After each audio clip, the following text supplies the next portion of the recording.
Olá, meus amores e minhas amoras, tudo bem com vocês? Hoje quem tá aqui falando com você, ensinando você e com muita informação nova é a professora Carla Kurz, porque hoje a gente vai falar sobre uma atualização importante que certamente estará presente nas provas de concursos e você tem que estar ligado em tudo que eu vou dizer agora sobre população, estrutura, composição e dinâmica. Por que isso vai aparecer em provas? Porque foi realizado o censo em 2022 e esses dados começaram a ser publicados, muitos deles os mais importantes, mais comuns de aparecer nos concursos públicos, já todos foram publicados.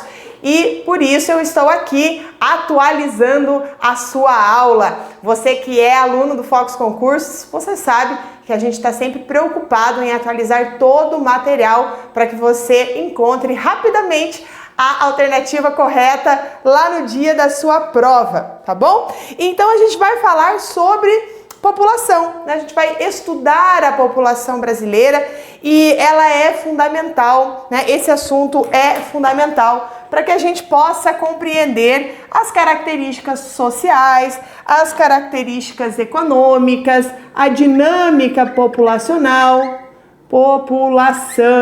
tá? População brasileira. Isso aqui faz com que a gente consiga interpretar várias questões além de um objeto específico que é, por exemplo, o número da população. Qual é o número absoluto, né, da população brasileira? Isso vai muito além, tá? Isso envolve política, isso envolve questões econômicas e sociais, como eu falei para você.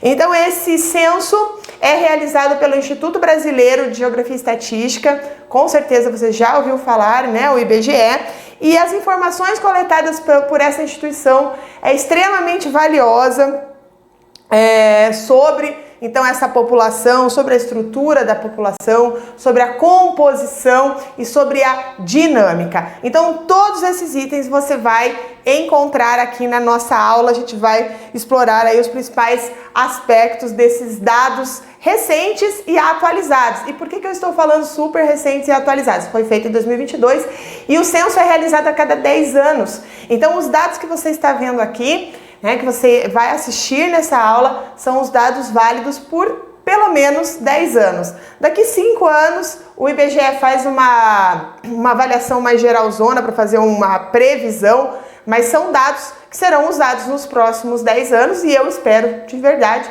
que até lá você já tenha passado no seu concurso dos sonhos, tá? Eu falo concurso dos sonhos porque você vai passar agora mesmo que você vai fazer, mas às vezes você sonha em fazer um concurso ainda maior, então nesses 10 anos aí você tem aí uma aula bem atualizada. Bom, quero que você tome nota de algumas questões que vão nortear aqui, alguns pontos que vão nortear a nossa aula de hoje. Então a primeira coisa que você tem que saber é que em 2022 a população total do país atingiu 203,1 milhões, tá? Registrando um aumento de 6,5% em relação ao último censo demográfico realizado em 2010. Aí você vai falar assim, mas professora, você acabou de falar que o censo acontece a cada 10 anos e agora você falou que foi em 2010 e o outro aconteceu em 2022, passaram-se 12 anos. O que aconteceu? Aconteceu que em 2020, quando era para acontecer o censo, nós tivemos uma pandemia. Inclusive, essa pandemia impactou nos números que você vai encontrar aqui na nossa aula de hoje. Então, por esse motivo que o censo foi realizado apenas em 2022, né? 2021 ainda estávamos em pandemia, crise financeira, né? Por conta de todos os gastos que não estavam previstos, né? Então, acabou que não aconteceu. Mas em 2022 aconteceu e eles começaram a publicar. Então, nessas publicações, eles mostraram que o Brasil teve um acréscimo de 12,3 milhões de indivíduos entre 2010 e 2022. Durante o intervalo de 2010 a 2022, a taxa de crescimento anual da população foi de 0,52%, marcando a menor taxa desde o primeiro censo realizado em 1872. Lembrando você que em 1872, século XIX, o Brasil ainda era um império, tá? Nós estávamos regidos pelo Dom Pedro II, tá bom? O Brasil tornou-se uma república em 1889, então aqui ainda era o período imperial na história brasileira. A região sudeste abriga 84,8 milhões de habitantes, correspondendo a 41,8% da população total do país. Os estados de São Paulo, Minas e Rio de Janeiro, os três mais populosos, concentram 39,9% da população brasileira, ou seja, 40%, vamos arredondar, 40% da população do Brasil inteiro, olha, o Brasil é um país gigantesco, mora na região sudeste. O que é a região sudeste, gente? O que é região sudeste? É São Paulo, Rio de Janeiro, Minas Gerais e Espírito Santo. Mas aqui, o IBGE considera, para alcançar esse número, esses 39,9%, os três estados mais populosos da região sudeste, que é São Paulo, Minas e Rio de Janeiro, ou seja, exclui o Espírito Santo. Mas o Espírito Santo faz parte da região sudeste, só para fazer uma observação. Ainda, por outro lado, a região centro-oeste é a menos populosa, contando com 16,3 milhões de habitantes, o que equivale a 8% da população. Então, a região centro-oeste, Mato Grosso do Sul, que está o Distrito Federal também, Goiás, compõe essa região que tem o menor número absoluto de pessoas, ou seja, aquele número total é a região mais vazia, vamos dizer assim, em termos de números absolutos. Mas a região norte, ainda a gente vai falar um pouquinho mais, que ela tem algumas particularidades com relação a essa população. Mas, em 2022, as áreas urbanas concentravam 124,1 milhões de pessoas, representando 61% do total da população. Então, isso te leva a uma questão bem interessante que a banca pode fazer. Ela pode perguntar se a população brasileira é majoritariamente urbana ou majoritariamente rural, e com essa informação você já consegue responder que a maioria da população brasileira vive em áreas urbanas. Então o Brasil é um país urbano, tá bom? A gente vai ver isso com um detalhe daqui a pouco, mas aqui eu já estou dando para você questões, para aquelas bancas que são muito objetivas, que coloca as alternativas bem curtas. Isso aqui você já tem que saber, A população brasileira é urbana, é rural, é espacial, enfim, tá? Então você já sabe que é urbana. Aproximadamente 44,8% dos municípios brasileiros possuíam uma população de até 10 mil habitantes. Entretanto, 12,8 milhões de pessoas, ou seja, 6,3% da população total no país, residiam em cidades desse porte. Então, o que isso indica é que a população brasileira é muito concentrada. Então, nós temos aí mais de 5 mil municípios no Brasil, mas grande parte da população vive nos grandes municípios, principalmente nas capitais. Então aqui é uma questão que gera outras questões também que pode aparecer na sua prova, com relação à falta de infraestrutura urbana, macrocefalia urbana, trânsito, aí uma série de coisas também que a banca pode fazer o gancho para trazer para você como questão. Então lembre-se, a cada 10 anos o IBGE realiza esse censo em toda a extensão do território brasileiro, e esse trabalho é fundamental para que sejam reunidas as principais informações da população brasileira que estou te apresentando nessa aula. E desde o primeiro censo realizado, que eu já falei para você, que foi em 1872, até esse mais recente, se passaram 150 anos, durante os quais a população brasileira aumentou mais de 20 vezes. Então a população brasileira tem crescido muito, totalizando aí um acréscimo de 1872 até 2022 de 193 milhões de habitantes, de lá para cá. E o maior incremento absoluto, ou seja, o período em que a população brasileira cresceu mais, foi durante as décadas de 70 e 80, onde nós tivemos o boom demográfico. A população brasileira estava se urbanizando, porque até a década de 60 a população brasileira era rural. A maior parte das pessoas viviam no campo, nasceram no campo. Mas a finalzinho ali já da década de 60, a década de 70, as pessoas começaram a ir para as cidades. O planejamento familiar também modificou, Porque quando estava no campo era interessante ter vários filhos, na cidade já não mais. Então o planejamento familiar, surge a pílula anticoncepcional e ao mesmo tempo, então assim, as pessoas começaram a ter um planejamento diferente, mas ainda tinham muitos filhos, Então o pessoal aí das famílias que se formaram ali, nos anos 60, 70, normalmente tinham lá 4, 5 filhos. Antes era mais de 10, gente? Mas ainda era muito grande. Só que a diferença dos anos 70 e 80 é que junto com uma série de políticas públicas que se desenvolveram no mundo e com a urbanização da população brasileira, as pessoas passaram a ter mais acesso a medicamentos, atendimento hospitalar, saneamento urbano, então a mortalidade diminuiu. Olha só que interessante, as pessoas passaram a viver mais nessas décadas. Então, nós, ainda nas décadas de 70 e 80, foi mantido o patamar de alta natalidade, uma taxa de natalidade alta, ainda que mais baixa do que na geração anterior, mas ainda alta, e uma taxa de mortalidade reduzida. Então, nós tivemos um acréscimo muito grande de população. Só para você ter uma ideia, nessas décadas o Brasil aumentou 27,8 milhões de pessoas na sua composição de população.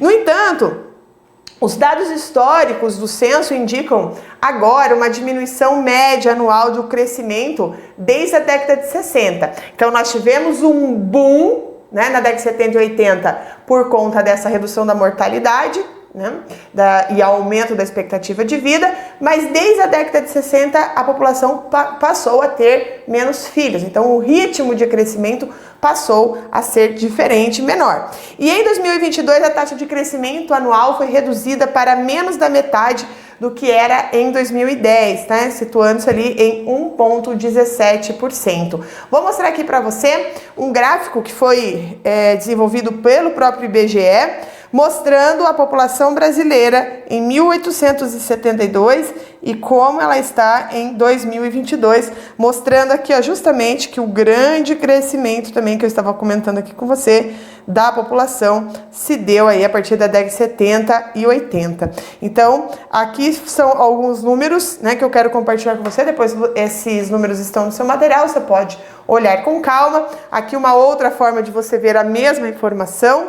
Agradeço, inclusive, já no começo da aula, os gráficos que foram fornecidos pelo Nexo, né? Eles têm aí uma equipe que faz muitos mapas, enfim, a gente usa bastante nas nossas aulas. Agradeço, né, que está aí colaborando com os nossos alunos para que eles sejam aprovados o mais rápido, né? Então a evolução da população brasileira de 1872 a 2022 também mostra que, olha, nós tínhamos né, menos de 55 mil habitantes aqui no século XIX e hoje temos mais, né, de 200 mil habitantes, né? Então um crescimento aí bastante importante.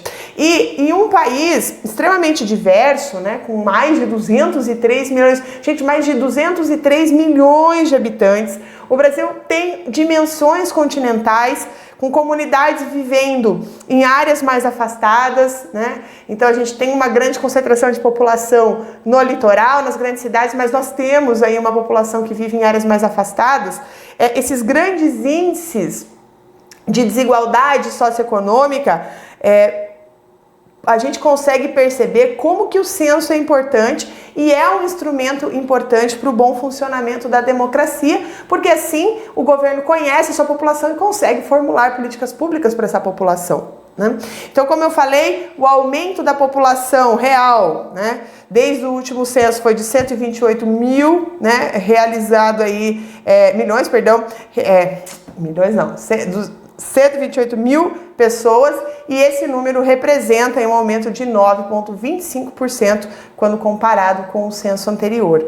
E com esses dados que o censo reúne sobre população, estrutura, composição, distribuição, é que a gente distribui, o governo consegue distribuir melhor os recursos para a educação, para a saúde, para a infraestrutura, entre outros, e também direcionar a implementação de políticas públicas, por exemplo, né? Então, um país ganhou 12 milhões de habitantes, daqui falando sério agora, né, porque o meu dado aqui estava errado, 12,3 milhões de habitantes, né? Então esse número, você vai falar, mas é interessante, aumentou bastante, o que significa esse número? Bom, então vamos lá na prática. Esse número ficou abaixo do que estava sendo esperado pelo IBGE, né? O IBGE tinha feito uma projeção de que a população brasileira estava em 207 milhões, né? E nós ficamos com 203, e existe uma explicação para isso, que a previsão, né, de 207 milhões era sem a Covid-19. Então a Covid-19 impactou muito o número da população, a estrutura da população também, tá? Então nós talvez teríamos alcançado esses 207, talvez não exatamente isso, mas a seria maior, não esses 203 milhões, caso não estivesse acontecido a Covid, tá? Olha aqui a evolução da população brasileira desde o primeiro censo em 1872, aqui você consegue enxergar também com mais clareza, né? Então aqui na década de 50 a gente passa essa linha, né, devagar, e a partir dela o crescimento ele é constante, e aqui também o crescimento da população é maior. Nessa parte azul você vê aqui, né, como ela vai fazendo essa composição. Então a divergência, gente, entre o que o IBGE previa e o que eles verificaram em 2022 pode ser explicado pela pandemia da Covid-19, tá? Então isso já foi tema de provas e você tem que ficar ligado porque ela pode continuar sendo tema de provas. Então essa é uma questão importante de você fazer a conexão entre uma informação da atualidade com uma informação da geografia. Além disso, o censo costuma realizar uma contagem enxuta no meio da década, né, para calibrar ali as estimativas feitas anualmente pelo IBGE, mas essa contagem não foi feita em 2015 por falta de verbas, tá certo? Bom, agora chegou o momento que eu sei que você gosta, que é ver o que você aprendeu até agora e como que você aplica isso, como que isso já foi tema de provas. Então a gente vai fazer uma questão juntos aqui e vamos ver se você acertaria essa questão ou não, tá? Vamos lá? As projeções sobre a dinâmica populacional no Brasil indicam que nas próximas 2 décadas o Brasil terá um aumento da população, mas em ritmo cada vez mais lento, com menores taxas de fecundidade. Fecundidade é o número de crianças, tá?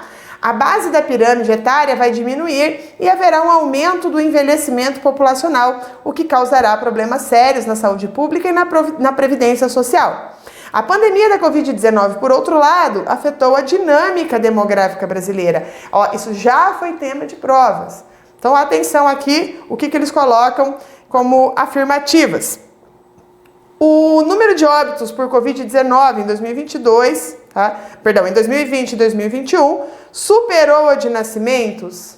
Não, tá? Apesar de nós termos tido aí um grande número de óbitos não esperados num ritmo normal, ainda o número de nascimentos foi maior no Brasil do que o número de óbitos. Então essa alternativa não está correta.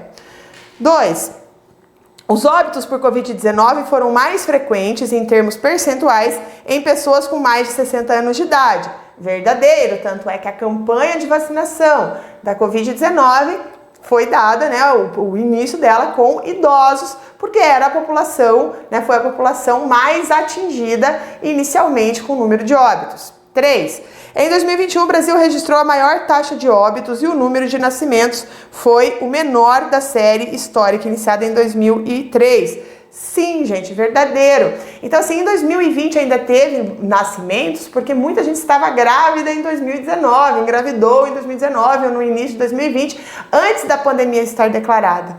Só que aí o que aconteceu? Em 2021, aí sim, nós tivemos um grande número, né, de pessoas que decidiram, optaram, né, por deixar a gravidez para um pouquinho mais tarde, depois que a pandemia passasse, e a gente teve aí um número muito baixo, né, de nascimentos. Então, está correto o que se afirma em 2 e 3, alternativa B. Então, aqui mostra bem clara a necessidade de você compreender a dinâmica da população brasileira juntamente com dados de atualidades. Estudar atualidades junto aqui com a gente vai te ajudar a compreender questões como essa. Outras, apenas a aula de geografia, a aula sobre o perfil da população brasileira, né, sobre a sociedade brasileira, já façam que você consiga responder. Então é por isso que você tem aqui, né, as nossas aulas muito integradas para que você consiga compreender de fato, né, as discussões e chegar lá na prova e responder assim com sorriso no rosto, né? Sorriso no rosto. Bom, vamos agora falar sobre outras questões, que é a distribuição da população. Então a gente vê aqui um gráfico também feito pelo IBGE, população residente no Brasil, grandes regiões e unidades da federação. O Brasil aí com 203 milhões de habitantes, cujo 41,78% está na região sudeste, aqui esse número aqui já entra o Espírito Santo também, 26,91% está no Nordeste, 14,74% está no Sul. Lembrando que o Sul é a terceira região mais populosa do Brasil, mas tem a menor área do Brasil. A região Sul é a menor região do Brasil. Depois nós temos a região Norte com 8,54% e a região Centro-Oeste com 8,02%. Mas lembrando também que a região Norte é uma região, né, com uma área muito grande, né? Bom, vamos lá então falar um pouco sobre o que se vê nesse gráfico. O que a prova pode perguntar de você? E daqui é um raciocínio, tanto desse censo de 2022, quanto uma análise do processo histórico da sociedade brasileira. Então, no ano de 2022, o Sudeste permaneceu como a região mais populosa do Brasil. Anota isso, tá? Anota isso, porque isso sim será tema de provas. Então, a região Sudeste é a região mais populosa do Brasil, enquanto que o Nordeste assume o segundo lugar em termos de número de habitantes, e por sua vez, a região Norte figura como a segunda região menos populosa. Tá? A segunda região menos populosa, né? Então, a menos absolutamente é a região Centro-Oeste, depois vem a região Norte e, por fim, a região Sul. O contingente populacional da região Sudeste corresponde a uma parcela muito significativa da população, né? 40% da população está na região Sudeste, enquanto que a região Nordeste, né, tem uma proporção menor.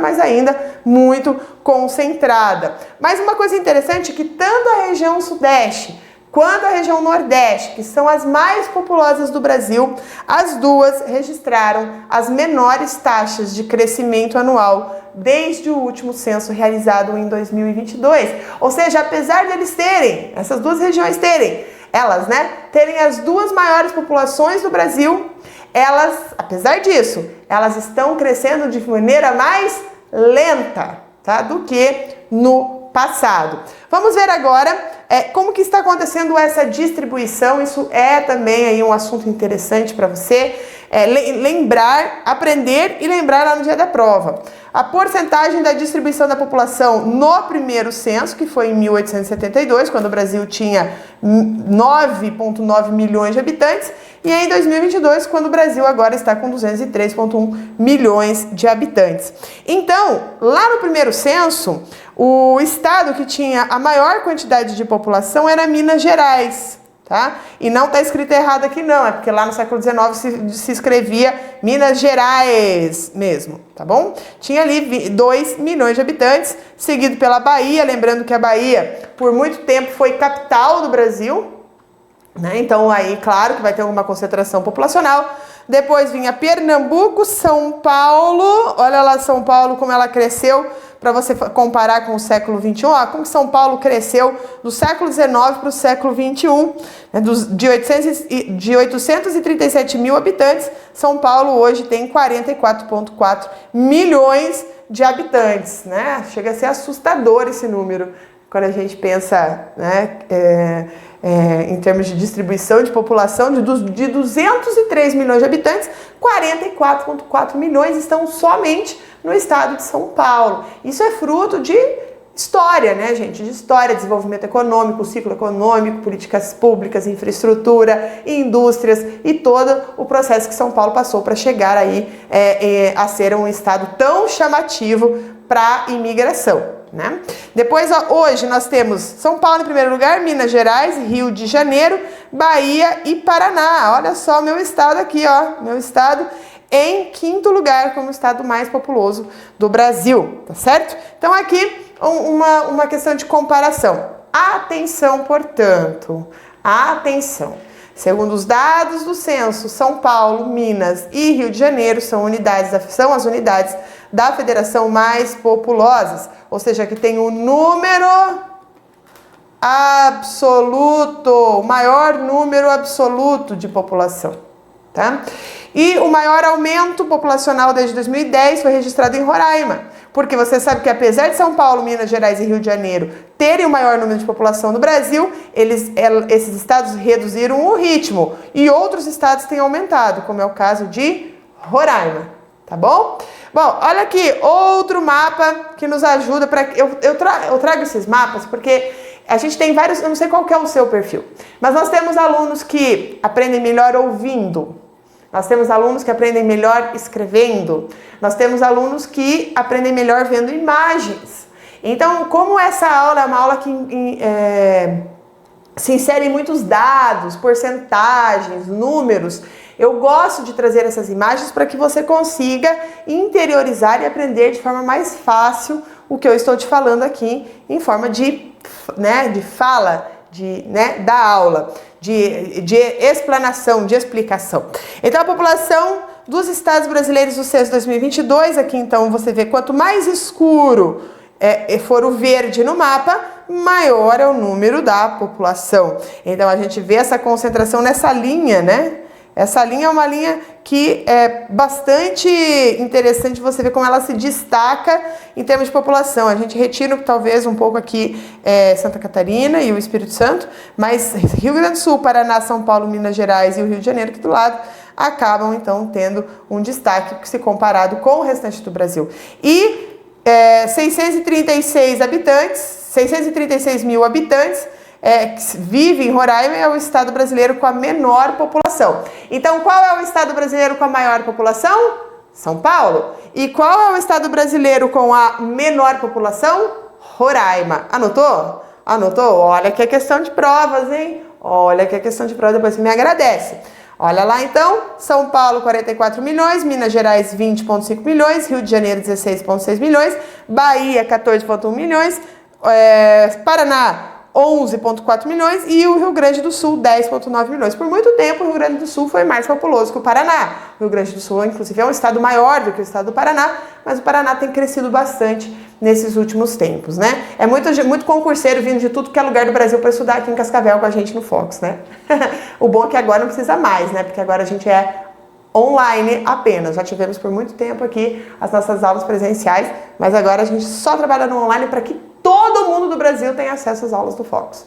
Não precisa largar a família, largar o trabalho, largar os bens, não precisa fazer nada. Só se dedicar, né? Ser aluno do Fox e se dedicar. Tá bom? Bom, eu quero que você note nessas informações que o Norte tem visto um crescimento relativo em sua participação na população nacional nesses últimos anos, né, nas últimas décadas, embora o ritmo de crescimento populacional tenha diminuído em comparação, né, com o período do censo de 2010.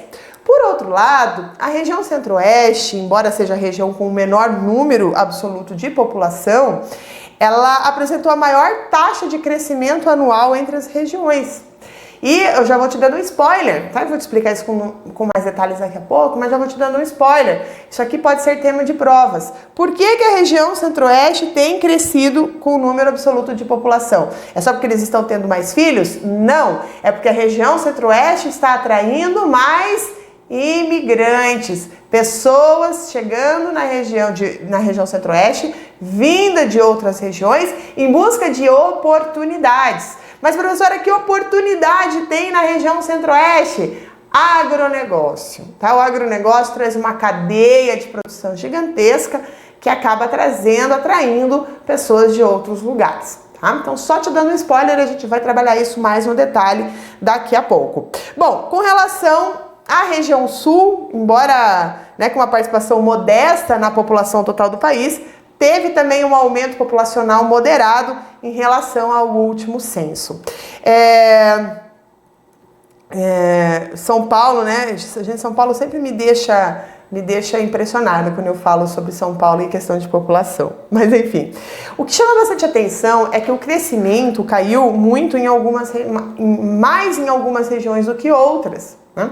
Então, enquanto a taxa anual do Nordeste recuou 1,07% em 2010, agora ela foi para 0,24%. Então, uma redução muito grande em 2022, por exemplo, né? A região centro-oeste, que foi a região que mais cresceu, teve uma queda menos expressiva. Então, teve uma queda de crescimento, né, de 1,90%, né, 1,9%, para 1,23% também. Então, ela está num ritmo de crescimento, mas também diminuiu. Essa mesma dinâmica acontece, gente, com outros estados dentro de uma mesma região. Então, por exemplo, o Rio Grande do Sul, que eu falei há pouco. O Rio Grande do Sul cresceu apenas 1,74% em 12 anos, né? Enquanto que a população de Santa Catarina cresceu 21,78%. Então, Santa Catarina é um estado que ainda não está na lista dos mais populosos, mas foi um estado que cresceu muito devido à imigração, devido à chegada de pessoas de outros estados para buscar, ali, em busca das oportunidades que o estado oferece com relação a trabalho, estudo, infraestrutura, moradia, saúde e tudo mais, tá? Claro que essa dinâmica ainda vai ser explicada, né, com mais detalhes, e daí cada estado, quando tiver um concurso regional, estadual, daí tem que ser analisado estado por estado. Não é o objetivo nosso aqui da aula hoje estudar, né, cada estado, mas te mostrar aí um geral, tá? Mas a principal razão para essa dinâmica de população que eu estou falando para você é a migração interna, que é a busca por melhores condições socioeconômicas. Então, se aparecer alguma questão de prova para você falando sobre a população brasileira, perguntando por que as pessoas migram, ou seja, por que as pessoas saem da sua cidade e vão morar em outro lugar, você tem que lembrar que a regra é que as pessoas estão em busca de melhores condições socioeconômicas. Claro que existem exceções. Casei, não sei o quê, enfim, tem várias outras, obviamente, mas a regra é essa. E eu quero colocar 2 pontos em destaque, que são pontos específicos sobre essas questões de crescimento relacionada ao último censo. Os estados com os menores crescimentos ou até quedas na população são também os que têm passado por dificuldades financeiras. Então, o Rio de Janeiro, vamos lá falar do Rio de Janeiro. O Rio de Janeiro já foi capital do Brasil, é ainda a capital intelectual do Brasil, juntamente com, né, ali com grandes instituições, né, que são resquícios ainda do período de quando era a capital, né, do Brasil de fato. Muitos movimentos acontecem no Rio de Janeiro, então a gente acaba tendo essa cidade ainda como um ponto muito importante, mas já não é um estado que atrai muitas pessoas para trabalhar lá. Por questões de violência, por questões econômicas, o Rio de Janeiro tem passado por várias crises econômicas, relacionadas também com as suas crises políticas, seus governadores e tudo mais. Então isso reflete daí aqui nessa questão do movimento da população. E os estados e regiões com crescimentos mais expressivos têm uma forte ligação com o agronegócio, que é o caso, então, da região centro-oeste como um todo e do estado de Santa Catarina, que fica na região sul. Então, os estados com os percentuais mais baixos de crescimento populacional são justamente aqueles que na última década vêm passando por problemas econômicos. Então, há uma relação muito direta entre os locais com os maiores desafios econômicos com a estagnação populacional. Lembre-se disso na sua prova. Onde nós temos estagnação econômica, nós acabamos tendo também uma estagnação populacional, o que mostra que as crises econômicas estão levando a uma realocação das pessoas no território nacional em busca por melhores condições de trabalho e de vida. Então, atenção! No censo, 2/3 da população brasileira vivia no Sudeste e no Nordeste. Então, aqui só para a gente lembrar, né, fechar aí uma informação relevante. Olha só, então essa distribuição, lembrando que essa distribuição tem a ver com o ritmo de crescimento, seja o crescimento demográfico, seja o crescimento vegetativo.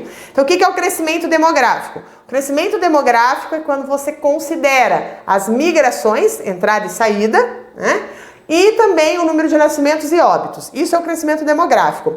O crescimento vegetativo é só a diferença entre nascimento e óbito, tá? Mortalidade e natalidade. Mas aqui, então, que a gente vai ver essa distribuição da população do censo brasileiro, ela está relacionada tanto com o crescimento vegetativo, ou seja, natalidade e mortalidade, e também as migrações. Então, veja lá. A região sudeste, que você já sabe, né, que é a mais populosa, nós temos aqui, olha, São Paulo sozinho está com 21,9% da população, na sequência vem Minas Gerais com 10,1%, depois o Rio de Janeiro com 7,9%, Espírito Santo com 1,9%, é um estado bem pequeno, né, gente? Depois nós temos o Nordeste, que nós temos aí o estado com a maior população, Bahia. Na sequência vem Pernambuco, depois o Ceará, depois o Maranhão, né? Depois nós temos aqui o Sergipe, Rio Grande do Norte, Piauí, Alagoas, Paraíba, desculpa, Rio Grande do Norte, Piauí, Alagoas e o Sergipe, também aí um estado bem pequeno. Depois nós temos a região sul, né? Região sul, o Paraná com 5,6% da população, Rio Grande do Sul 5,4%, Santa Catarina 3,7%, lembrando que Santa Catarina foi um dos estados que mais cresceu, né? E aí, por fim, nós temos os estados da região centro-oeste, onde Goiás tem a maior concentração, 3,5%, Distrito Federal 1,4%, Mato Grosso do Sul 1,4% e o Mato Grosso 1,8%. E no norte, os destaques aqui são para o Pará, 4%, e o Amazonas, 1,9%. Tive uma aula aqui agora, ó, da minha professora de geografia da escola que fazia a gente decorar né, os estados. Agora já, você viu que sempre tem um efeito bom. Ame sua professora de geografia. Ela te ajuda a não passar vergonha, né? A acertar questões, a entender gráficos. Olha que coisa mais maravilhosa, tá bom? Então, considerando a variação dos censos de 2010 a 2022, como eu já falei, Roraima teve o maior aumento da população, né? Teve um aumento, gente, apesar de ser o estado com menor população, ela teve um aumento de 41%, 41,2%. Por quê? E aí você precisa entender dos movimentos sociais, das questões das migrações internas e externas, internacionais. Você precisa entender atualidades, né? Porque o estado, a Roraima, recebeu um grande número de imigrantes da Venezuela, né? A proximidade do estado explica isso, porque a Venezuela teve um colapso econômico, social e tudo mais, a partir aí de meados da década de 2010, e desde então o estado vem recebendo justamente esses imigrantes ali da Venezuela, por isso esse crescimento de 40% da população. Dá uma olhadinha aqui no aumento da população em 2022 em relação a 2010. Então, Roraima teve aí esse aumento de 40%, como eu falei, depois vem Mato Grosso, Santa Catarina, Goiás, Mato Grosso do Sul, Amapá, Tocantins, Distrito Federal, Amazonas, Paraná, Acre, Espírito Santo, São Paulo, Pará, tem mais. Paraíba, Sergipe, Minas, Ceará, Piauí, Bahia, Rio Grande do Norte, Rio de Janeiro. Ó, Rio de Janeiro cresceu quase nada, né? Rio Grande do Sul também não, Rondônia, Maranhão, Pernambuco e Alagoas, né? Alagoas aí o estado que menos cresceu nesses últimos 10 anos. Também é um estado aí que tem muitos problemas econômicos, sociais envolvidos, que acaba não sendo um estado que atrai muitas pessoas de outros lugares. Agora sim, apesar, como eu falei para você, de Roraima ter tido o maior incremento populacional devido a essas migrações internacionais, principalmente da Venezuela, Roraima continua sendo o estado menos populoso. Gente, isso aqui tem cheiro de questão de provas, tá?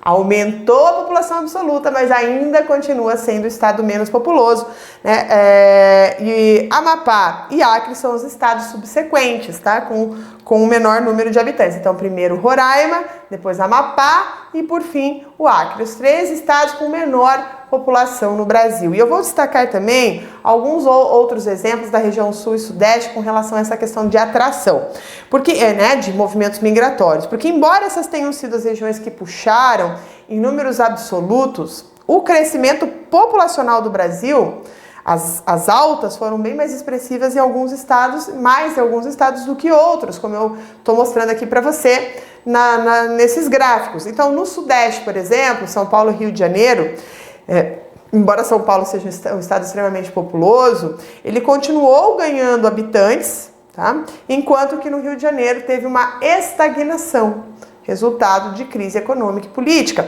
Então, São Paulo, a população cresceu 7,65%, em mais de 3 milhões de pessoas, enquanto que o Rio de Janeiro, o aumento foi de 0,40%, ou seja, menos de 65 novos habitantes foram para o Rio de Janeiro nesses 10 anos. E isso pode sim estar relacionado, e a banca pode pedir para você perguntar, porque isso não é uma análise minha, tá? Isso é uma análise conceitual de que a manutenção da economia em São Paulo, né, que é ainda a maior economia do Brasil, continua sendo atrativa, enquanto que no Rio de Janeiro, pelos seus sérios problemas financeiros e sociais, né, dos últimos anos, mostrando uma insustentabilidade nas contas públicas, fez com que as pessoas ficassem desestimuladas a migrarem ao Rio de Janeiro. E essa é a mesma situação de Santa Catarina, né, que tem mostrado uma economia pujante.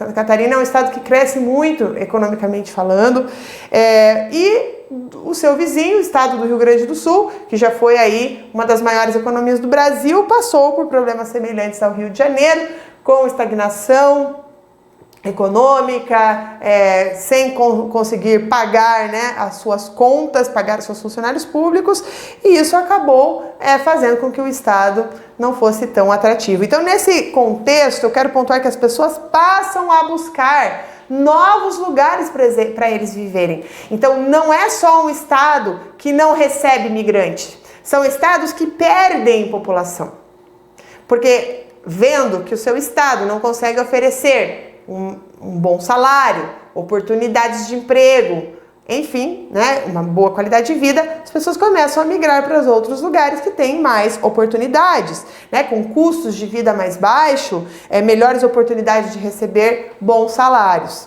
né? E o destaque que pode vir acompanhado de uma questão aqui para você na prova é sobre a força do agronegócio. Porque ao mesmo tempo em que há uma estagnação em alguns estados, né, e regiões, outros registram um crescimento mais expressivo, e o grande destaque é a região centro-oeste, por conta da influência do agronegócio. Então as populações do Mato Grosso, Goiás, Mato Grosso do Sul cresceram, né? Mato Grosso cresceu 20,55%, Goiás 14,55%, Mato Grosso do Sul 12,56% e está entre as mais altas do país, né? Porque ao todo a região cresceu quase 16%. Então o agronegócio é uma grande força econômica brasileira, né? O setor aí do agronegócio puxa o PIB do Brasil, tem puxado o PIB do Brasil. O agro, lembrando que ele se tornou muito dinâmico, porque assim, o trabalho no campo em si é mecanizado. Então ele em si não emprega tanto, mas o que vem junto com ele, né, que é o agrobusiness, isso atrai muita gente, né, traz muitas pessoas de outras regiões. Então, quando a gente fala em agro, a gente não pode esquecer da cadeia industrial envolvida com ele. Então, não é só o plantio no campo, é verdade, o plantio no campo tem lá a máquina, né, tem a ceifa, enfim, então não emprega tanto como a gente via no passado, que eram as pessoas lá, né, muita gente no campo, não tem mais isso. Mas nós temos uma cadeia produtiva de cadeia industrial, processamento, exportações e tudo mais. Tá? Então, nesse sentido, São Paulo consegue se manter bastante relevante, né, em toda a cadeia econômica. Então, portanto, São Paulo ainda atrai habitantes, novos habitantes, porque o estado é um grande corredor também para o agronegócio. Então, muito do que se produz na região centro-oeste passa por São Paulo, né? A gente vai lembrar ali do Porto de Santos, né, que tem um corredor do agronegócio que leva a parte da produção da região centro-oeste para São Paulo, né? Então, o escoamento do que se produz na região centro-oeste se dá por São Paulo, pelo Paraná, né, no Porto de Paranaguá, e pela região norte, né? Então, esses lugares onde há um corredor do agronegócio acaba se beneficiando do desenvolvimento dessa atividade econômica, né? Porque o agronegócio tem uma grande conectividade internacional. Lembrando que Santa Catarina vive uma situação semelhante, tá bom? Vamos fazer uma questão? Tá com vontade de fazer uma questão? E olha só, o que eu fiz com essa aqui? Já vou te dando a dica. Eu olhei lá nos bancos de questões, vendo como que esse tema já apareceu em provas e tudo mais. Só que daí tem algumas que são um pouco mais antigas que pegaram lá o censo de 2010. Então eu reformulei. Eu fiz uma questão, tá? Como a que já apareceu na prova, mas usando os dados recentes. Pode me agradecer, pode agradecer, porque agora eu vou te mostrar que uma questão que pode ser tema de provas. Pode ser tema de prova. Então, atenção aqui, porque nós vamos buscar nessa questão a alternativa incorreta, como algumas bancas fazem, né? Então, sobre a dinâmica demográfica do Brasil, retratada no último censo demográfico de 2022, pelo Instituto Brasileiro de Geografia e Estatística, assinale a afirmativa incorreta. A população residente no Brasil foi contabilizada em 203 milhões de pessoas, 4,7 milhões abaixo do estimado pelo próprio IBGE na prévia da pesquisa. Verdade, o IBGE estava esperando que a população crescesse mais, mas não foi o verificado. Em 2022 somos 203,1 milhões. B. Em relação a 2010, a população registrou a taxa de crescimento geométrico anual de 0,52%, a menor da série histórica, ou seja, a população brasileira está crescendo num ritmo mais lento. Isso é verdadeiro, então não será essa alternativa que você vai assinalar.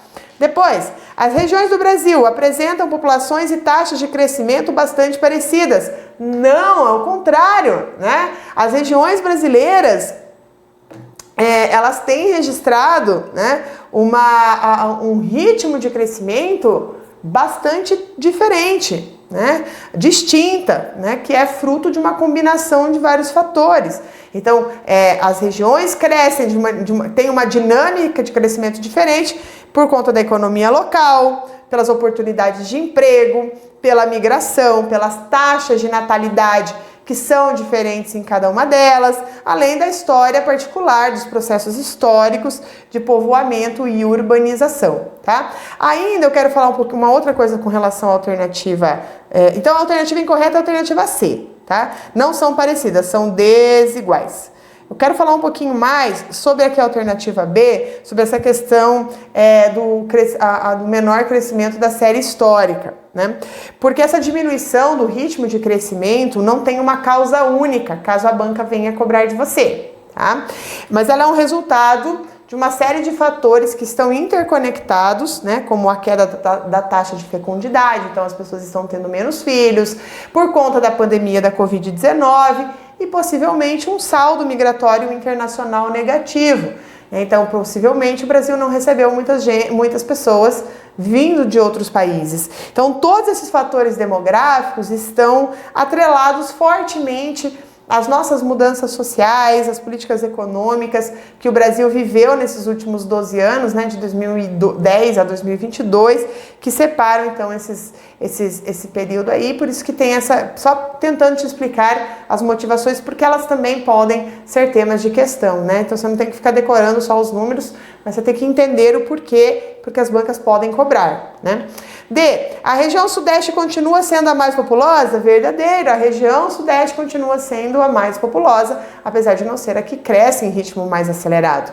E. A região norte, apesar de ter a segunda menor população entre todas as regiões, com 17,4 milhões, apresenta uma taxa de crescimento de 0,75%, acima da região sul e acima da média nacional. E é verdade. Então, apesar de ter uma população pequena, o ritmo de crescimento na região norte é maior do que a média nacional, né? Então, também aí uma informação importante para você, tá? Então, 14 estados e o Distrito Federal experimentaram taxas de crescimento anual superiores à média nacional. O crescimento do Brasil foi de 0,52%. Então, além de Roraima, que teve a maior taxa de crescimento, a gente quer dar destaque aqui a Santa Catarina, Mato Grosso, Goiás, Amazonas e o Acre, né? Por outro lado, entre os estados com menor crescimento, né, está o Rio de Janeiro, que é o terceiro estado mais populoso do Brasil. Temos Alagoas, Bahia, Rondônia, que também apresentam taxas de crescimento anual reduzidas, tá certo? Bom, agora vamos para mais uma questão, porque eu já expliquei aqui para você crescimento demográfico, crescimento vegetativo e como que isso pode agora, vou te mostrar como que isso pode aparecer em provas. Já foi tema de provas, né?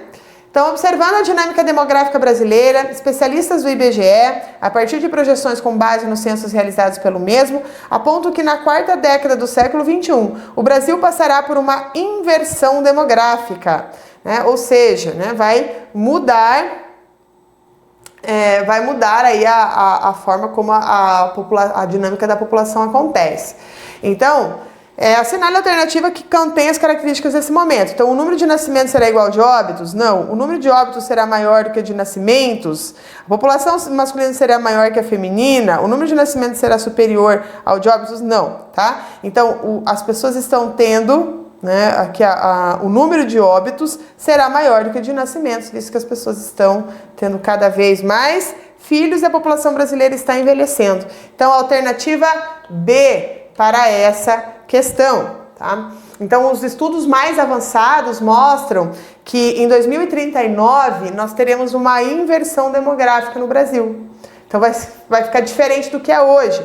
Então esses dados demográficos indicam, né, que os níveis populacionais e o seu crescimento, comparando o número de óbitos com as taxas de natalidade em diferentes regiões, aí a gente chega a essa resposta. Bom, tá gostando? Tá gostando? Eu sei que tem muita informação, mas é uma aula, gente, olha, assim, ó, cheia de informações para sua prova. Dá uma olhadinha aqui nesse Saiba Mais. Em 2022, cerca de 124 milhões de pessoas viviam em concentrações urbanas, que são arranjos populacionais ou municípios isolados com mais de 100 mil habitantes. Lembra que lá no começo da aula eu falei que a população brasileira era majoritariamente urbana? Você anotou isso? Quando eu falo para você, anota, tá? É porque é para você anotar de verdade. Porque são informações valiosas para você. Então agora a gente vai trazer isso aqui no detalhe, tá? Porque, como eu já disse, pode ser que tenha algumas bancas cobram uma resposta enxuta. Algumas exigem que você consiga compreender a resposta. Você tem que interpretar a resposta e para isso você tem que ter conhecimento. Esse conhecimento você tem aqui comigo. Então, olha lá, eu estou falando para você que 124 milhões de pessoas vivem em concentrações urbanas, não no campo, na cidade, não no campo, na cidade, urbano, tá? Então, concentrações urbanas são agrupamentos de cidades ou municípios que compartilham uma integração significativa e que eles formam uma unidade espacial. Então, geralmente essas áreas são compostas por municípios conurbados, né? Ou seja, aqueles que se fundem ou que se conectam de uma forma contínua, né? Então, por exemplo, para ficar mais claro para você, se você já esqueceu das aulas de geografia da escola, né? O que é uma conurbação? São Paulo a capital. São Paulo é um núcleo de concentração urbana que inclui 37 municípios. Porque tem São Paulo, Osasco, São Caetano, Guarulhos. Então, aquilo ali é uma concentração urbana, tá? Forma aí uma grande mancha urbana. Outros exemplos notáveis incluem o Rio de Janeiro, o Belo Horizonte, né, em Minas Gerais, o Rio de Janeiro, né? Então, são as regiões aí, as capitais, né, dos estados mais populosos do Brasil. E qual que é a importância dessas concentrações urbanas? Porque a gente tem que analisar essas informações, porque muitas vezes o crescimento demográfico ocorre devido à expansão do tecido urbano de um município para os municípios vizinhos. Então, ou seja, aquele solo urbano que compõe São Paulo, por exemplo, já não existe mais, já está todo ocupado. E aí ele começa a se ramificar para os municípios ao redor. Portanto, compreender a taxa de crescimento demográfico nessas áreas requer um olhar atento para as concentrações urbanas e as interações entre os municípios dentro delas. Isso pode ser tema de prova, porque a gente não vai trabalhar exclusivamente cada uma aqui, mas se você for fazer também, né, um concurso regional, isso é importante que você analise. Qual é a concentração urbana do seu estado, por exemplo? Tá? Então, por exemplo, sobre essa distribuição geográfica. No Brasil existem 185 concentrações urbanas. 185 concentrações urbanas, com a maioria delas localizadas em qual região? Chuta aí, qual que é a região que tem a maior concentração urbana? Se você respondeu região sudeste, pronto, está aprovado. Região sudeste é a mais conurbada, é a mais com uma maior quantidade de população absoluta, né? Por outro lado, gente, existem 4.218 municípios com menos de 25 mil habitantes no Brasil, onde cerca de 19,7% da população brasileira reside. Então, assim, você tem uma grande concentração em poucas cidades e um monte de cidades bem pequenas distribuídas no Brasil, como eu já disse, são mais de 5 mil municípios, né? Então isso já nos dá conhecimento, a gente já chegou num ponto da aula que nós temos um conhecimento para que você consiga compreender a estrutura e a composição da população brasileira de uma forma mais inteligente, mais lúcida, mais tranquila. Então eu quero que você note agora essa informação que eu vou te dar. Dados do censo de 2022 mostram que a população brasileira está envelhecendo.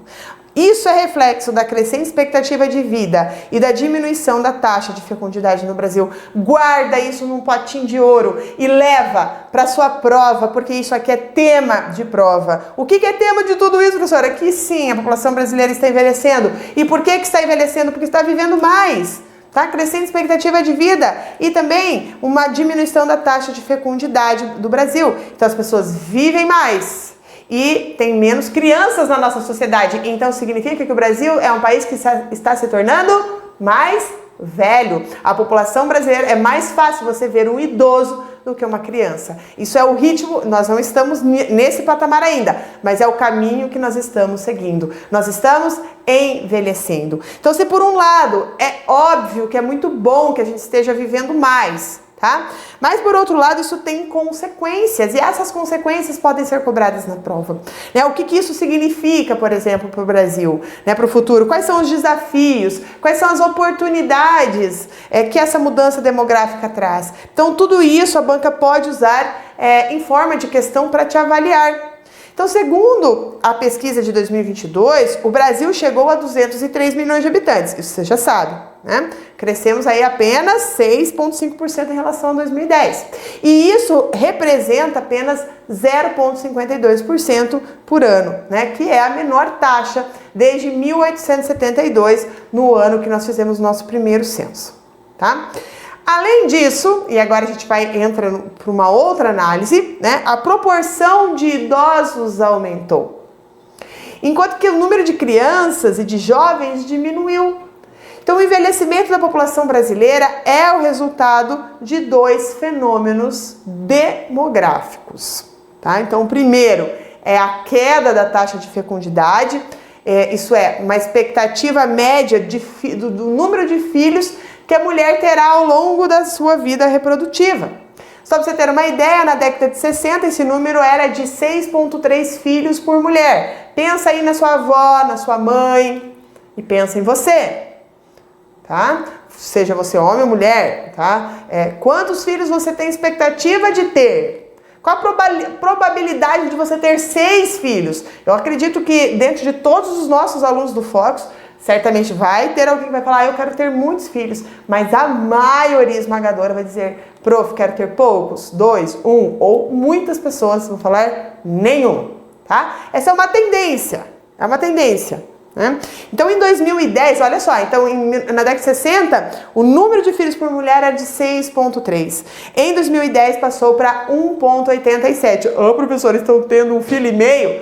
Como isso? Não, gente, tá? É uma média. Então, por isso que esses números são fragmentados. É porque tem gente, por exemplo, na década de 60 que tinha 6 filhos, outro tinha 8, outro tinha 4, outro tinha 3, outro tinha 5, outro tinha 10. Então, a média dava esse 6,3, assim como hoje. Tem gente que não tem nenhum, outro tem 1, outro tem 2, outro tem 3. Então, dá esse ponto de 1,87, né? E agora, estima-se que uma queda de 1,7 filhos por mulher. Ou, em outras palavras, tá? Cada vez mais as mulheres optam por ter menos filhos, não ter filhos ou adiar a maternidade, né? Então, por exemplo, um exemplo claro aqui para você. Eu engravidei aos 38 anos, tá? Terei apenas um único filho, né? Não sou Cláudia Raia, né, gente? Para me empolgar aí com os 40 e poucos anos para ter filho, tá? Então essa é uma tendência. E por que eu demorei tanto para ter filhos? Porque eu fui fazer faculdade, fiz mestrado, fiz doutorado, fiz concurso público, passei no concurso público. Então todo esse processo fez com que eu adiasse a maternidade. Tá? E talvez esse seja o caso aí, você que está assistindo a aula. Tá? E, então isso pode ser causado por diversos fatores. Eu estou falando do meu exemplo, mas são vários os fatores, como a popularização dos métodos contraceptivos. Então isso ajudou muito as mulheres não engravidarem antes do momento que elas desejassem, ter um controle maior. Tem a questão da educação sexual, a entrada das mulheres no mercado de trabalho, nas universidades, né? Que acaba também adiando essa maternidade, e os custos crescentes de manter um filho. Quem tem filho sabe quanto custa um filho. Eu prefiro nem contar para não ficar pensando sobre isso, mas é muito dinheiro, né? Então, o segundo fenômeno também por trás do envelhecimento da população é a maior expectativa de vida, né? O tempo médio que uma pessoa nascida em um determinado ano viveria. Então, a expectativa de vida de um brasileiro nascido em 1960 era de apenas 48 anos. Então, uma pessoa que nasceu na década de 60, lá no ano em que ele nasceu, a expectativa de vida dele era de 48 anos. A gente sabe que estão vivendo aí mais do que isso. Minha mãe nasceu em 1960. Ou 62, 60, né? Então a minha mãe já tem aí, né? Já passou desses 48 anos. Ela já vai fazer 64 anos esse ano, então já passou bastante. Mas era a expectativa de vida do ano que ela nasceu. E em 2010, o Brasil alcançou 73,4 anos e em 2022 esse número subiu para 77 anos. Esse número teria sido maior caso não tivesse acontecido a pandemia, tá? Provavelmente passaria de 78 anos a expectativa de vida do brasileiro. Então, assim, o número de brasileiros mais velhos está aumentando, enquanto os jovens está diminuindo, e isso leva a um alargamento do topo da pirâmide etária e um achatamento na base, e eu vou mostrar aqui para você um gráfico, né? Eu só não vou desenhar aqui para você, porque hoje a gente tem aqui as imagens, fica mais fácil, a gente perde menos tempo na aula, mas tá aqui, ó. Isso aqui aparece em provas, tá? Costuma aparecer em provas. Isso aqui chama-se pirâmide etária. E na pirâmide etária a gente consegue fazer uma análise da população. Então essa base que você vê aqui é o número de crianças de 0 a 4 anos e é o número de nascimento, tá? Então o que está em rosa era a população de 2012 e o que está em roxo é de 2021. Você está vendo que nós temos aqui uma redução dessa base. Então nós temos uma redução da taxa de natalidade.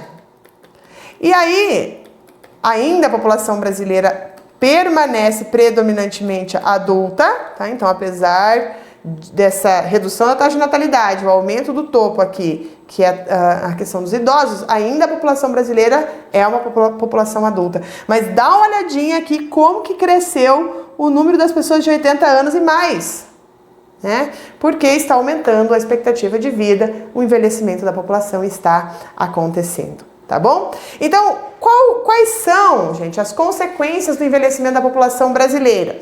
Então, leve em consideração. As consequências do envelhecimento da população podem variar de acordo com a perspectiva da análise. Então, uma dessas perspectivas olha para os impactos do desenvolvimento econômico do Brasil. Nesse sentido, 2 conceitos podem ser destacados, gente, que é o bônus demográfico, que já foi muitas vezes tema de prova, e a armadilha da renda média. Então, o que é o bônus demográfico? Atenção, questão de prova. Atenção, questão de prova. O bônus demográfico é o período mais favorável da estrutura etária de um país para o crescimento econômico. Nesse período, a proporção de pessoas economicamente ativas em relação às inativas é maior. Esse bônus ocorre quando a população em idade ativa cresce mais rápido do que a população total, que inclui crianças e idosos, né? Isso significa que há mais pessoas trabalhando e produzindo, gerando riqueza para o país, enquanto há menos pessoas dependentes que absorvem parte da renda gerada. Por isso que o bônus demográfico pode ser uma grande oportunidade para os países crescerem economicamente, acumulando riqueza, investindo no futuro da população.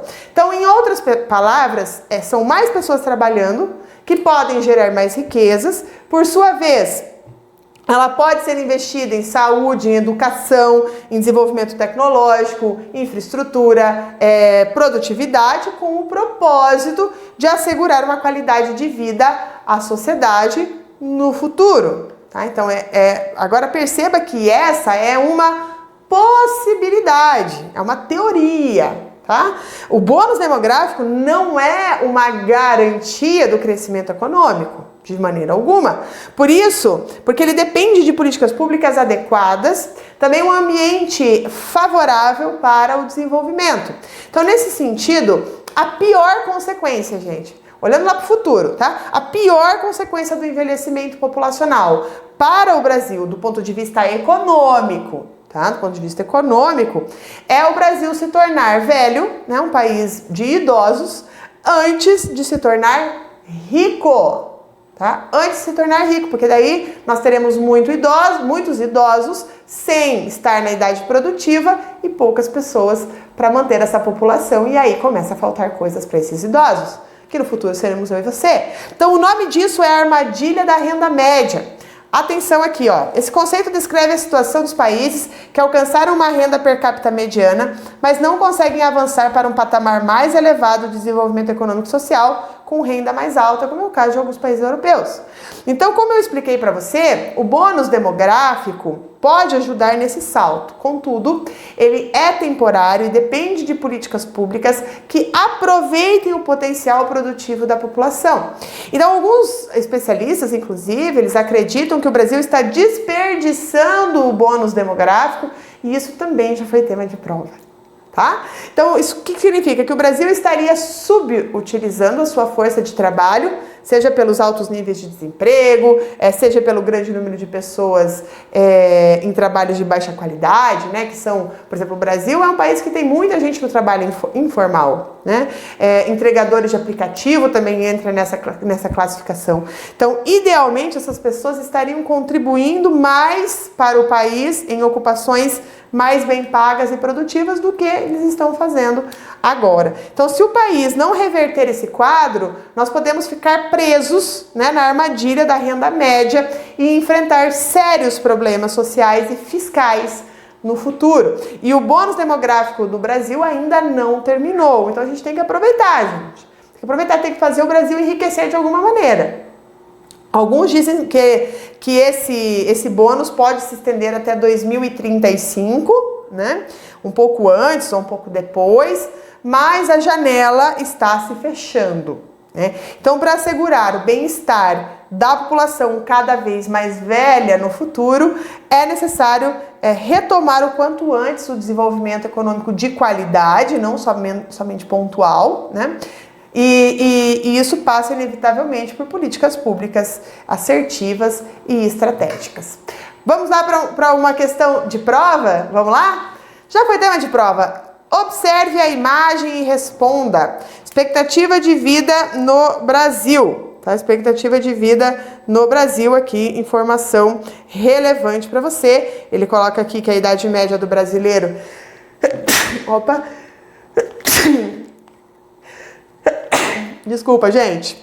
Ele coloca que a expectativa de vida do brasileiro é de 75 anos, essa é a idade média, né? E que o maranhense vive em média 70 anos.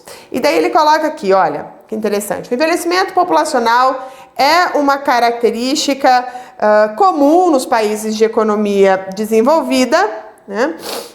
Marca a alternativa que indica a principal razão do envelhecimento da população. Gente, questão muito fácil, tá? Então você não pode errar uma questão como essa. Eu lembro quando eu estava fazendo vestibular, já há muito tempo, né? O meu professor falava assim, Carla, se você errar uma questão difícil, muita gente vai errar também essa questão, então você não perde tantas colocações. Mas se você errar uma questão fácil, você perde muitas colocações. Então, atenção, valorize as questões fáceis também, tá? Não pode perder a questão. Então, dá uma olhadinha aqui. Por que está acontecendo, né, esse envelhecimento? Qual que é a principal razão do envelhecimento? É o aumento da taxa de mortalidade? Não, né? Porque se aumenta a taxa de mortalidade, não tem envelhecimento, né? Então, não pode ser. Aumenta a expectativa de vida? Sim, as pessoas estão vivendo mais. Se você tem uma ideia, a expectativa de vida em 1940 era de 40 anos do brasileiro. Ou seja, eu já estava tchau para mim, tá? Então, e você estava chegando perto. A vida era muito mais curta. Hoje, com o aumento da expectativa de vida, o que acontece? A sociedade está envelhecendo, né? Tem mais idosos. Então, a alternativa B, uma das questões fáceis. Então, envelhecimento populacional, lembre-se, caso a banca seja aquelas bancas que não são muito simples, que são aquelas bancas que exigem de você uma compreensão das informações.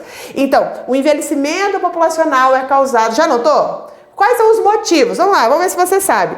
Quais são os motivos para o aumento da expectativa de vida? Vamos ver se você sabe. Quais são? Vai listando aí na sua cabeça.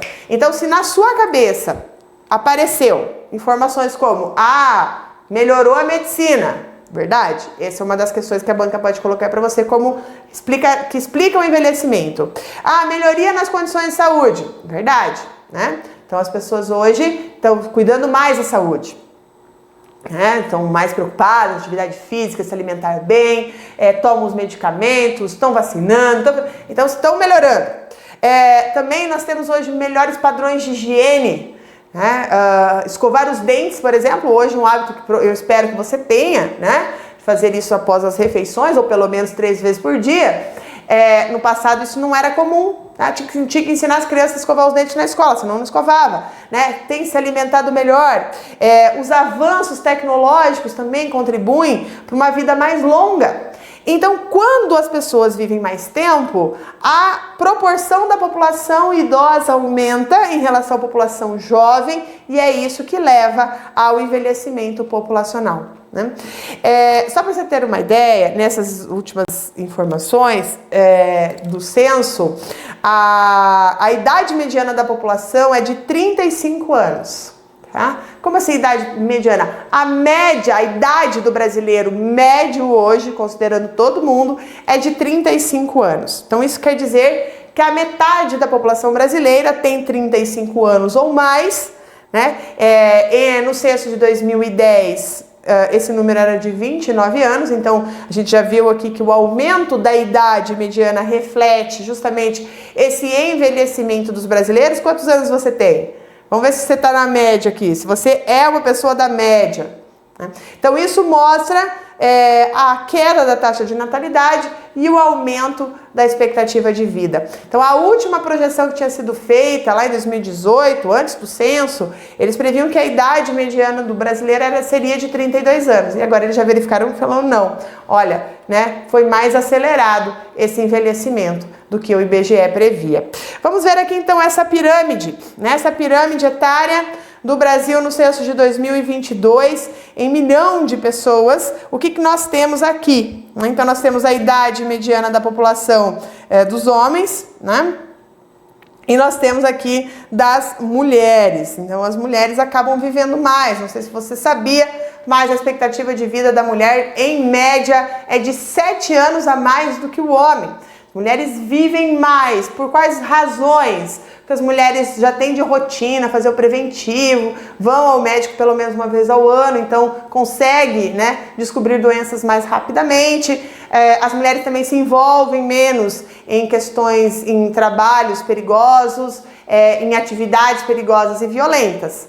Então, isso acaba também aumentando a expectativa de vida do Brasil. Eu tenho certeza aqui, o pessoal tá acima da média, tem gente que tá acima da média, mas assim, ali você tá nos 35 anos, você tá pairando em torno disso, você está na média da população brasileira, tá certo? Bom, quero trazer aqui para você, ficou um pouco fora lá da questão da população urbana, mas olha, eu vou te mostrar aqui que essa população, esses homens e mulheres, vivem em concentrações urbanas, Então essa distribuição de homens e mulheres está nessas regiões urbanas, e aí eu quero trazer essas concentrações urbanas, eu quero trazer um outro aspecto de população que também pode aparecer na sua prova, que está relacionado às regiões metropolitanas. Então a região do Rio de Janeiro, Salvador, Belém e Porto Alegre perderam população, E o maior aumento foi da região de Foz do Rio Itajaí, que fica em Santa Catarina. Foz do Rio Itajaí, em Santa Catarina.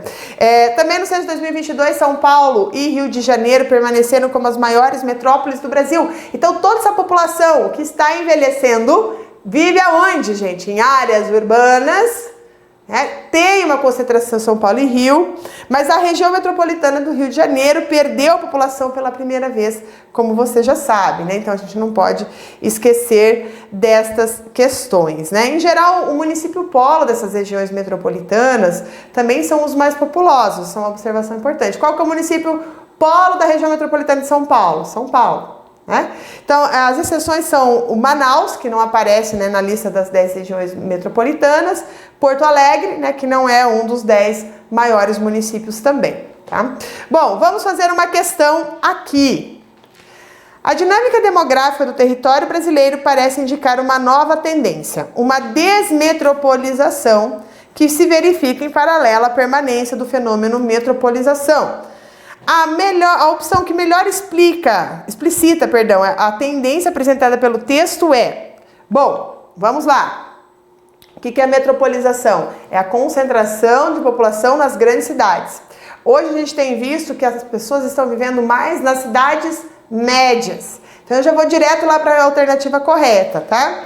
Cidades de mais de 500 mil de habitantes, localizadas dentro ou fora das regiões metropolitanas, vêm apresentando um crescimento relativo da sua população que supera o crescimento relativo da população de metrópoles, embora estas continuem a apresentar um crescimento positivo da população em valores absolutos, tá? Então, a alternativa D. Também uma outra questão que já foi tema de prova, que eu quero falar com você sobre isso que a gente estava conversando, que é esse aqui, ó. A dinâmica de entrada e saída de uma população é importante para a caracterização demográfica de uma localidade. Assinale a alternativa que apresenta como essa dinâmica é chamada. E aí, quando a gente fala de dinâmica de entrada e saída de uma população, a gente está falando de migração. É saldo migratório, que eu expliquei para você lá no começo, o porquê que algumas regiões perdem população e porquê outras regiões ganham população. Inclusive, vamos lembrar de alguns conceitos básicos da geografia. Crescimento demográfico populacional, que eu já te expliquei, é o resultado do crescimento vegetativo mais o saldo migratório. Lembra que eu falei para você? Outra coisa, se não lembra, anota, porque isso é questão de prova. Outro, o que é crescimento vegetativo? O crescimento vegetativo a gente também chama de crescimento natural.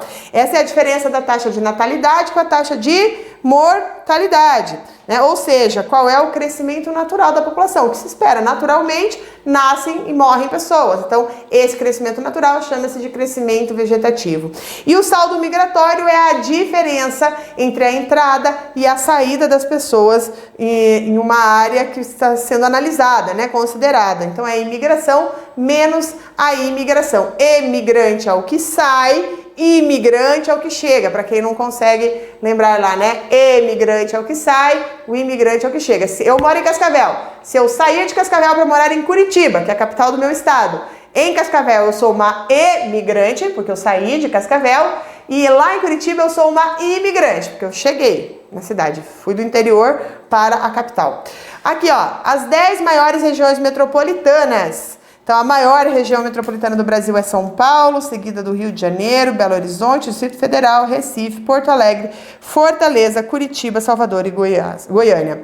E a população dos 10 maiores municípios, São Paulo, né, que tem 11,5 milhões de habitantes, depois o Rio de Janeiro, com um pouco mais de 6 milhões, e aí cai bastante, né? Pra você ver aqui a concentração em São Paulo e Rio de população. Depois vai para o Distrito Federal, Fortaleza, Salvador, Belo Horizonte, Manaus, Curitiba, Recife e Goiânia, com as suas respectivas populações.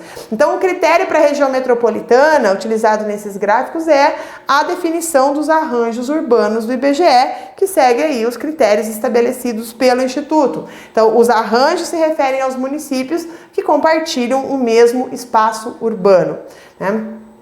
Então, aí é importante para você, tá? Bom, deixa eu colocar aqui uma questão de prova. Já foi tema, hein? Recente. Considerando a dinâmica demográfica brasileira no último século e as projeções para as próximas 5 décadas do ritmo de crescimento populacional elaborados por órgãos governamentais, assinale a alternativa incorreta. Mais uma vez, ele quer saber qual é a alternativa incorreta.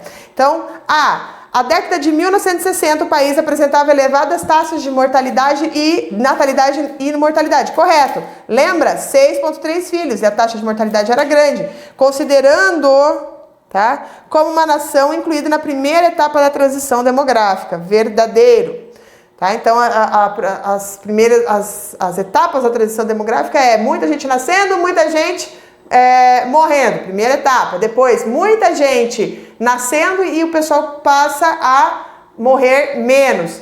Terceira etapa, né? Menos pessoas nascendo, menos pessoas morrendo. E aí depois, né, você tem aí um envelhecimento contínuo da população, tá certo? Bom, Na década de 1940, a população considerada dependente será superior ao número de habitantes da idade ativa, o que demandará do governo elevados investimentos no terceiro setor, que são as ONGs, enfim, tá? Então é verdadeiro isso. Verdadeiro. Isso é incorreto, né? Por quê? Porque o governo não vai investir no terceiro setor, né? Terceiro setor são ONGs, o governo tem que investir em políticas públicas. É o setor, né? O primeiro, né, onde é o Estado, que é a atividade do Estado, né, e também, claro, do segundo setor, que vem a parte privada. Então, essa que é incorreta. Vamos ver o restante. Na primeira década do terceiro milênio, já era evidente uma tendência à redução da taxa de fecundidade, o que trouxe reflexos diretos na desaceleração do ritmo de crescimento populacional. Verdade? No início do século XXI, o Brasil atingiu uma etapa dominada bônus demográfico, que exige do governo a adoção de estratégias de investimento em políticas de educação e geração de empregos, que já falei para você lá no começo da nossa aula. Com relação à densidade demográfica, gente, o aumento da população elevou a densidade demográfica do Brasil, que passou de 22,4 habitantes para 22,8 por quilômetro quadrado. A densidade demográfica, para quem não sabe, é um indicador populacional que mede a distribuição da população em uma determinada área. E aqui você vê, então, essa concentração por quilômetro quadrado, São Paulo, Rio de Janeiro. Ó, o Rio de Janeiro, ele é mais povoado,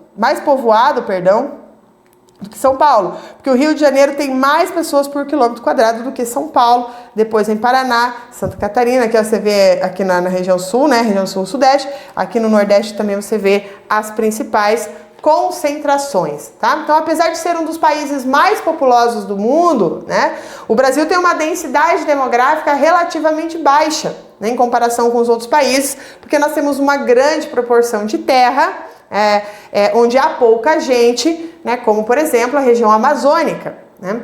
Então outras áreas como as cidades costeiras e as metrópoles, né, da região sudeste são muito povoadas. Então a gente vê aqui, né, o povoamento. Hoje no Brasil a região sudeste é a região mais concentrada, vem sul, nordeste, centro-oeste e norte em termos de população por quilômetro quadrado, né? Então, isso aqui é a região sudeste, além de ser a região com maior número absoluto de população, também é que tem a maior densidade demográfica. A região sudeste tem 91,8 habitantes por quilômetro quadrado. No norte, né, que fica na base desse ranking, é de 4,5 habitantes por quilômetro quadrado. Então, 91,8 habitantes por quilômetro quadrado na região sudeste e 4,5 na região norte. E entre os estados, né, o Distrito Federal e o Rio de Janeiro são os mais povoados do Brasil, né? Também quero falar um pouquinho sobre o perfil racial da população brasileira. 53,5% da população se declarou preta ou parda, né? Brancos são maioria em São Paulo e nos estados do sul, né? Também, aqui umas informações rápidas, a distribuição da população por gênero. Então, as mulheres eram de 51,5% da população em 2022, somente 4 estados têm maioria masculina, né? Outra questão, a idade mediana da população dos estados e municípios. O Rio Grande do Sul e o Rio de Janeiro são os estados com a população mais velha. Então, aí são os estados mais envelhecidos atualmente do Brasil. Com relação à população indígena, né, o número de pessoas que se identificam como indígenas dobrou desde o último censo. E Amazonas e Bahia têm as maiores populações, né? Então, a gente vê aqui, olha, um pouco mais de 1,5 milhão de pessoas que se declaram indígenas, né, que representa 0,83% da população. Mas é quase 2 vezes maior do que o censo de 2010, esse número que eu estou mostrando para você, tá? Então, o IBGE mudou o seu questionário, né? Então, eles trouxeram umas perguntas feitas de maneira diferente para que a gente conseguisse chegar nesse número, né?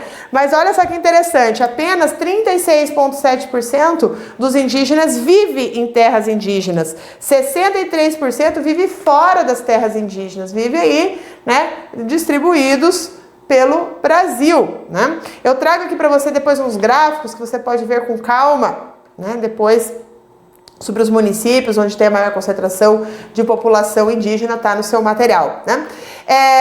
Lembra que eu falei para você que a grande concentração da população brasileira é no litoral? 18% dos brasileiros moram em municípios costeiros e o Nordeste é a região com o maior percentual vivendo nessa faixa litorânea. Então o Brasil aí dos 5.570 municípios, 279 se localizam na faixa litorânea, 37 milhões de brasileiros vivem nesses municípios, né? Então aqui a concentração em azul escuro que você vê. O Brasil é um país que tem concentração litorânea. Olha só aqui esse mapa, também mostrando as principais, ó, cada círculo é um município, o tamanho proporcional à população. Então o Rio de Janeiro aí é o estado com maior população costeira, né? Aqui a gente tem uma comparação de interior e litoral, né, de área, municípios, população também, né, para você depois analisar, caso o seu concurso também seja regional, você consegue analisar o seu estado. A população brasileira por cor ou raça, então o IBGE disponibiliza as mesmas 5 opções desde 1991, né? Então, no censo de 2022, pardos se tornaram o maior grupo individualmente. Então, nós temos 5 classificações, que é preta, parda, indígena, amarela e branca. Então, pela primeira vez, o brasileiro se declarou pardo em sua maioria, tá? Então, aqui de novo, nós temos vários gráficos, tá? Para mostrar para você esse percentual de população distribuídas regionalmente e tudo mais. Então, o que você percebe aqui com esses dados? Que a população negra e indígena cresceram acima do que seria esperado de um crescimento natural. E uma explicação é o aumento de número de pessoas que se reconhecem dessa forma. Então não é que aumentou o número de tipo, nasceram mais pardos. Não, é porque as pessoas se reconhecem mais como pardos. Tá? Por questões de políticas públicas, né, acessibilidade, explicação do que é ser pardo e tudo mais. Tá certo? Então aumentou muito, né? Principalmente os mais jovens que se declaram assim, né? Também aqui um outro gráfico fazendo a comparação desses grupos, né? Então aqui a gente vê a preta também né, cresceu bastante, se declarando como preto. Nós temos aqui a parda, né, em azul. Aí a pessoa vai falar assim, qual que é a diferença de parda e de negro e preto, enfim. O negro, gente, é a junção das informações do preto e do pardo, tá? Na classificação do IBGE. A população amarela, por sua vez, diminuiu por conta de uma mudança da metodologia, né? Porque eles adicionaram uma pergunta de confirmação, informando que a amarela se refere a pessoas que têm origem asiática, né, de países como China, Coreia, Japão, porque antes havia uma confusão entre cor de pele amarela e a categoria amarela no censo. Então aqui a gente também tem os gráficos aqui do lado, tem as explicações, tudo isso está no seu material, né, que você, aluno, Focus, né? Então aqui a gente tem mais outros gráficos sobre o grupo racial majoritário, né, os estados, as regiões. Aqui também você vê, né, norte, sudeste, sul. Pode olhar depois com calma para você analisar tudo isso aqui. E uma outra informação relevante para a gente já fechar a nossa aula, né, é que mais de 1,3 milhão de pessoas se autodeclaram quilombolas no Brasil, né, segundo esse levantamento, né, o número equivale a 0,65% da população. Então, note que 1.327.802 pessoas é a quantidade de quilombolas recenseadas pelo IBGE. Então, por que isso aqui é uma questão importante de prova? Porque é a primeira vez que o IBGE faz um levantamento que mapeia a população quilombola. Então, essa investigação, inclusive, contou, né, com a ajuda de lideranças comunitárias para que permitisse que o IBGE chegasse lá e fizesse a entrevista para os quilombolas. Então, os quilombolas recenseados pelo IBGE estão concentrados no Nordeste. A região abriga 68,2% dessa população, seguida por Sudeste, Norte, Centro-Oeste e Sul. Apenas Bahia e Maranhão, estados com maior quantidade de quilombolas do Brasil, reúnem 50% do total integrantes dessas comunidades, tá? Então a gente tem aqui a população quilombola nos municípios brasileiros, então você também pode olhar depois com calma essa distribuição. A gente vê aqui por estado, né? Bahia e Maranhão sendo aí os estados com maior população quilombola. Temos aqui também a distribuição por cidades, né? Alcântara, no Maranhão, aí tem o seu maior número. E quais são as áreas que as comunidades habitam? Então, apenas 12,6% da população quilombola recenseada no Brasil vive em territórios quilombolas, oficialmente delimitados, segundo o levantamento do IBGE. Os mais de 87% restantes estão fora das áreas formalmente reconhecidas, e esse percentual equivale a 1.160.600 pessoas, né? Então, para o censo, os territórios oficialmente delimitados são aqueles que apresentam uma delimitação formal lá no acervo do INCRA, né? Ou nos órgãos fundiários que estavam registrados até o dia 31 de julho de 2022. Então, essas áreas passaram por diversas fases de análise até elas serem regularizadas. E quais são as etapas? Delimitação formal, estudo técnico, a emissão do relatório técnico de identificação e delimitação, portaria de reconhecimento, decreto de desapropriação por interesse social e titulação. Então, para conseguir os quilombolas conseguirem isso, eles precisam passar por todos esses processos, né? Então, hoje, o estado que tem o maior número de quilombolas em território titulado é o Pará. Depois vem Goiás, São Paulo, Piauí, Rio de Janeiro, entre outros, tá? Um dos gargalos, inclusive, das políticas públicas para a população quilombola é a titulação dessas terras.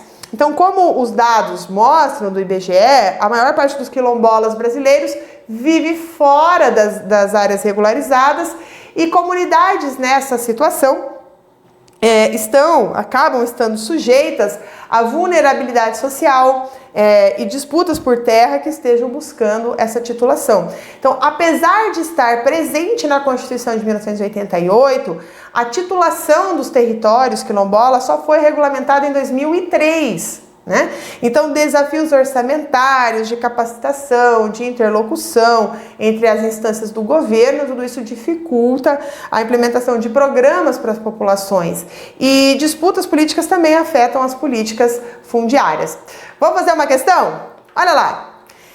Em 27 de julho de 2023 foi publicada a notícia de que o censo do IBGE revelou que há 1,3 milhão de quilombolas e 1,7 mil municípios, né, 1.700 municípios de todo o Brasil. Aquela foi a primeira vez na história em que os dados censitários brasileiros incluíram a população quilombola, impossibilitando assim a avaliação e reconhecimento da dinâmica populacional desses povos. Essa informação é especialmente relevante para os estudos de demografia, uma área de estudo que envolve estatística, estrutura e distribuição e a formação étnica das diversas populações humanas. Gente, esse item está incorreto, tá? Porque a inclusão da população quilombola no censo do IBGE não impossibilita a avaliação e o conhecimento da dinâmica populacional desse povo, né? Na verdade, ao contrário, a inclusão desses dados de censo permite uma melhor compreensão da dinâmica populacional dos quilombolas, né, o que é essencial para os estudos da demografia. Então, essa área de estudo envolve estatística, estrutura, distribuição, formação étnica das diversas populações humanas. Então, portanto, ter esses dados disponíveis é de grande importância para a demografia. Então, você viu agora o perfil da população brasileira. Você está pronto, você está pronta para fazer a prova. Nós temos aqui, então, as principais informações do concurso que você vai prestar, que tenha o perfil da população brasileira como item de análise, tá bom? E antes de ir embora, você que vai fazer um concurso e você tem titulação, né, prova de títulos, você precisa ter um ensino superior. Sabe qual que é a vantagem do Focus Concursos? Que o Focus Concursos também é Faculdade Focus. E nós temos aí a nossa graduação EAD em área de administração, educação, gestão, direito, né, com conclusão mínima aí a partir de 24 meses. Também temos a pós-graduação, ciências sociais, ciências da informação, direito, educação, engenharia, exatas, finanças, gestão, marketing, OAB, saúde, tecnologia. Então, se você precisa, tem prova de título, precisa, né, estar aí, você tá dando uma olhada no seu currículo e fala assim, gente do céu, e agora o que eu faço? O último curso que eu fiz foi em 1991, né? no primeiro ano que teve esse censo, nesse modelo novo, né? Então, se isso acontece com você, atenção que o Focus Concurso tem mais, além de oferecer os cursos para te ajudar, ainda quem é Focus Concursos tem desconto na Faculdade Focus. Então, você entra em contato com a gente, peça o seu desconto, tanto né, em todas essas áreas que eu mostrei para você, e também, antes de ir embora, não se esqueça de seguir aqui o nosso perfil no YouTube, tanto Focus Concurso quanto Faculdade Focus, no Instagram, no Facebook, também estamos no Spotify, no Twitter, que agora é X, né? E no LinkedIn, tá certo, gente? Então, espero que você tenha gostado, que você tenha aprendido muito nessa aula, né? Foi preparado para você com muito carinho, e lá no dia da sua prova, não esqueça de sorrir para a questão e falar assim: eu sei, eu te conheço, já fomos apresentadas, né? Ou seja, vai assinalar a alternativa correta. Gente, um grande beijo e até mais. Tchau, tchau!